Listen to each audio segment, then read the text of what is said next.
మేషరాశి వారికి ఈ సంవత్సర పరిస్థితులు ఎట్లా ఉంటాయంటే, వీళ్ళకి మేషరాశి వారికి వెనకనే శనిగ్రహం ఉంటాడు. వెనకుంటాడు. అంటే మీనరాశిలో శనిగ్రహం ఉంటాడు.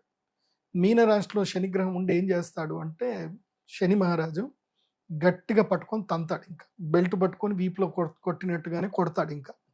దుఃఖం స్టార్ట్ అవుతుంది. మేషరాశి వారికి దుఃఖం, విపరీతమైన దుఃఖం ప్రారంభమవుతుంది. పట్టుకున్నాడు అంటే ఇంకా 7.5 సంవత్సరాలు వదలడు. సో మేషరాశికి పూర్తిగా ఏలినాటి శని ప్రారంభం అయ్యింది. ఇప్పుడు నవంబర్ 24 నుంచే స్టార్ట్ అయిపోయింది. ఇంకా పూర్తిగా రుజుగతుడై ఉంటాడు. శని రుజుగతుడై ఉంటాడు. ఇంకా వక్రగతి ఉండదు శనికి. కాబట్టి ఇప్పుడు మేషరాశి వారు చాలా జాగ్రత్తలు తీసుకోవాలి. తొందరపాటు నిర్ణయాలు తీసుకోకూడదు.